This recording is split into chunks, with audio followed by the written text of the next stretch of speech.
Schopenhauer once said, "Human nature is like a forest. Kindness is the clear spring within it. But a spring without protection will eventually be drained dry by greedy beasts." People are naturally drawn to advantage and tend to avoid harm. It's instinctive to pick on the weak and fear the strong. And relationships between people are never sustained by one-sided goodwill. If you turn yourself into a pushover, don't be surprised when others walk all over you. If you constantly back down, sacrificing your own needs, the world will keep pushing you further. Whether others bare their teeth at you doesn't depend on how kind they are.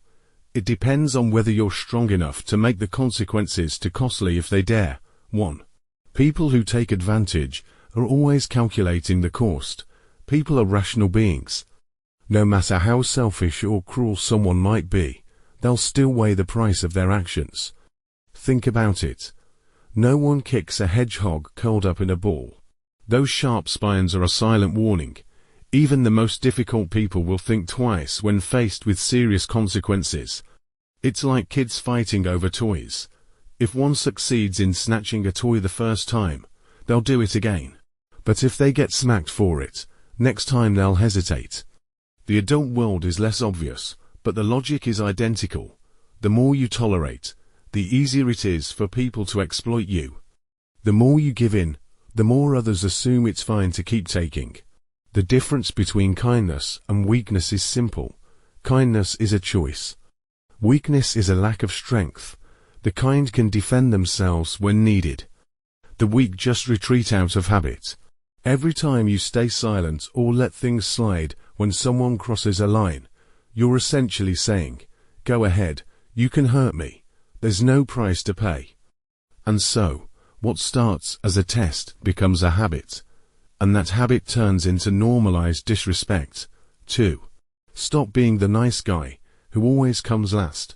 Many people get taken advantage of because they built an identity around being the nice one, constantly putting others first.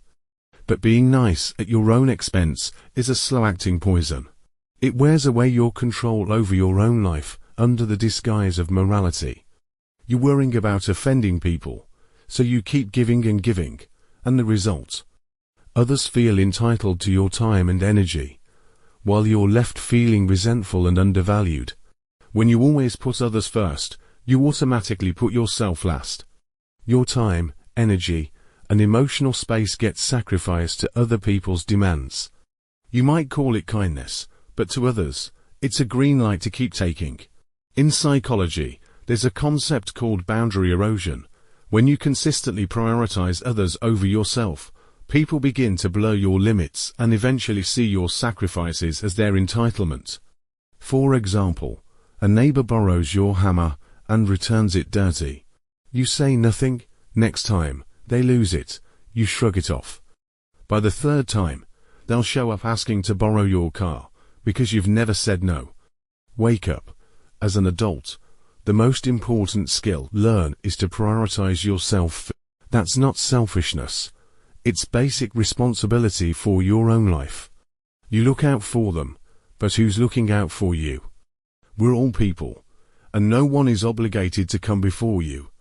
3. Build presence. Make it costly to cross you.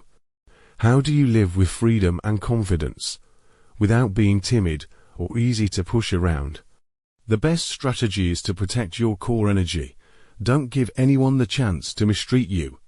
And the method is simple. Put yourself first, unapologetically. This isn't about picking fights or being hostile. It's about developing a clear, firm sense of presence. When someone tests your boundaries, even with a dismissive remark, like a hedgehog, show your spines, make them think twice about crossing you. Tolerating bad behavior doesn't earn respect. It only invites more of it. When you encounter people or situations that drain you, don't hesitate. Cut them off. Your time, energy, and peace of mind are precious. Your life belongs to you alone, and anyone who tries to overstep deserves to face real consequences. Every time you push back with confidence, you're strengthening the walls of your personal fortress. In the end, you need to be someone who's not so easy to mess with. Not because you want to be prickly, but because you understand this truth: your feelings matter. Your boundaries deserve respect, and your life is meant to be lived for you, not anyone else. So stop playing the constant people pleaser. You're not here to save everyone or carry their weight. Say no when you need to. Speak up when it matters, and stand your ground.